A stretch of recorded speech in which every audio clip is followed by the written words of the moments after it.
Hello, fellow classmates. All right, let's get into it. My name is Colton again, and see you in class tomorrow. So first off, chapter 7, question 1. Using the citing material from chapter, assess the importance of asking hypothetical questions to interviewees to gauge their job suitability.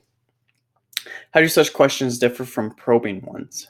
All right, so how do hypothetical versus probing, what is the difference? So 7.2.2 explains the difference between hypothetical and probing questions. Hypothetical questions is asking basically a fake question or something that might happen within the job field or outside the job field and trying to get a response or reaction from the individual.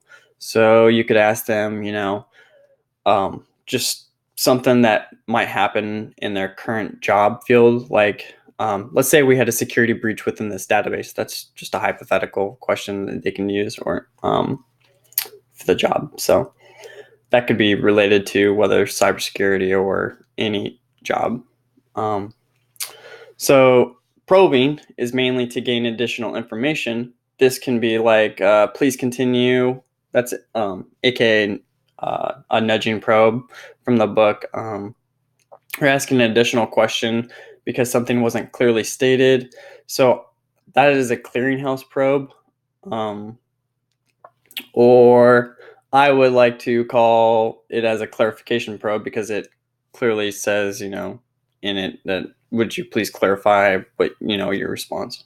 And then you have a informational probe, which is that the person has to clarify the response to be precise. So in the book, they give the good example. Let's find it. So 7, dot 1.1 or 2.2. My bad. So if you scroll down just a bit on 2.2, is it 2.3? I might put it in the wrong spot. It is, it's 2.2. Okay. So if you scroll down a little bit, you'll see like reflective probe, informational probe, and clearinghouse probe. And right on the informational probe, it'll say to clarify, can you tell me more about that concern? So I think that one specifically should be just called clarification probe, not informational probe. But you are probing for additional information. To go back to the question, or the next question. For example, how do these questions differ in the quality and usefulness of information you might get from an interview? So A, what do you think have been key to greatest success and greatest failures? Followed by, what have you learned from each? So for question A, that's a close-ended question. You could just say motivation is my greatest success and greatest failures, and then followed by a information probe, which leads the interviewee to give more information or clarify on why they have success for motivation and why they have failures for motivation. For section B, or next one, tell me about your greatest success, then tell me about your greatest failure. So that's an open-ended already.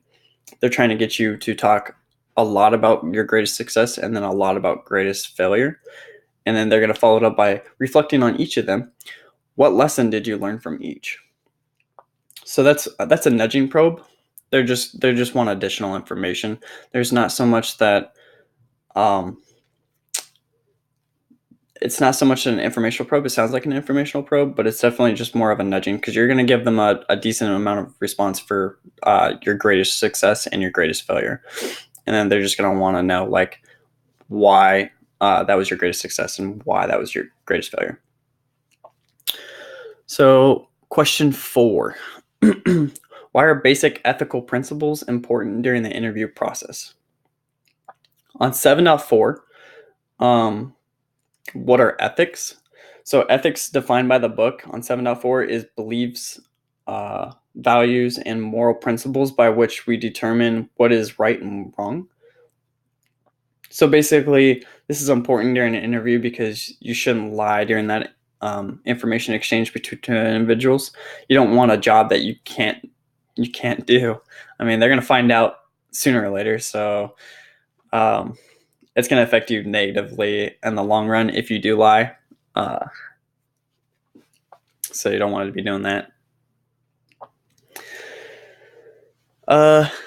Also on that question, how does the person conducting the interview have more power than the person being interviewed? And then support your response by using the text and citing the authors. So the person conducting the interview can tailor questions based on answers to the interviewee that they have answered or previously answered, and they can make it so that the person they can make sure that it's the right person for the job. So they want to ask questions that aren't avoiding, uncoerced responses. So they don't want questions to ask that individual that are let's say like illegal, I guess, or unlawful. So the book says something like, "How old are you?" That's unlawful because and then you're doing ageism. So it's kind of like another biased opinion, That's all in 7.4.1. The interviewer needs to allow the interviewee to make uncoerced responses, meaning avoid questions that the interviewee would prefer not to answer. So it could be like, if you have a military member, you don't want to ask them like, how many people have you killed? Because that doesn't apply to the job. Like, how, the other individual, a good response for him would be, how does this help me with my, this position? It's just something that seems unlawful, but I mean, it's a question that I have personally gotten before, and I didn't like it. So that's how I responded was, how does this help me with this job? So it pretty much shut them down, and it moved on from there. So chapter 8, question 1. The question is, you'll be conducting career search informational interviews. What kind of information do you believe is important to gather from these interviews? So right from the start, 8.1.1 talks about information gathering interview. It also talks about career search information gathering interview, or career search informational interviews. Information you want to gather from an interview is what type of questions did the other individual ask me. That's kind of some of the information you want to gather from that the career search. So if you already know the topics or the trend within the job field, and you're identifying current events and issues and why people are leaving the organization or why people are joining that organization, whether it's money, power, the job field is just, relaxed. It's a stress-free job field, so people are starting to join, or it's stressful, so people are leaving the job field. Those are things you want to keep in mind when you're looking at these career fields. So through the book on 8.1.1, it also talks about, let's see, what did I put? You want to know who the individual who is hiring. If you don't, then that's a good way to network. So I do believe it talks about 25% of individuals who go into the interview already know the person hiring. So that's a good way to network. If you don't know them, that's a good way to add them to your LinkedIn or Skype or whatever, Facebook. And if they don't have a position open in future jobs, let's say they lose someone, you'd be a good person that they might contact or keep in mind. So I've heard of people being hired like that, where later on, the individual gets contacted by a previous job or previous interviewer, and they've been hired or they've taken the position. So even when the job is not available, it's still an opening the doors and broadening the spectrum for future jobs. The next question to that one is, discuss the relevance of information gathering interviews. So the relevance here is for information gathering, is basically opening doors that you just didn't have before.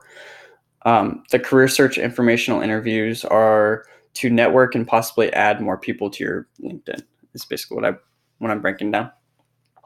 And my next question is question 2. Discuss the role of preparation your career search informational interviews.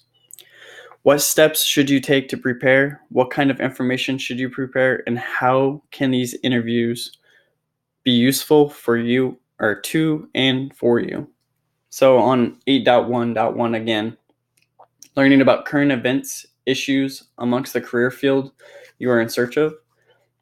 Identifying trends, whether it's the job itself or why people are joining or leaving. It's pretty basic for an organization to have individuals leaving because, managers are pretty crappy or something like that.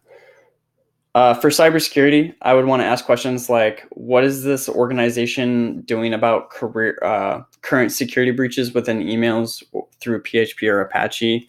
I'd probably also want to ask questions more tailoring towards what are you doing about cell phones? Do you have cell phones within the company? Do you lock those up during company time, work time?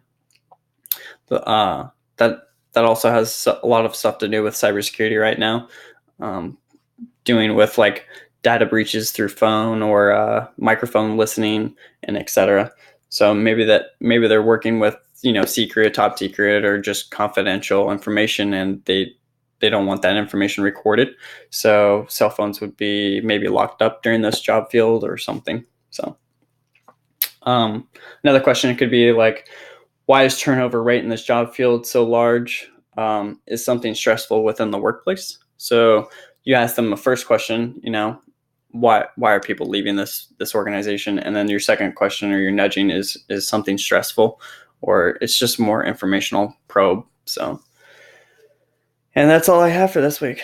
Thank you for watching my video, and leave comments below. Thanks.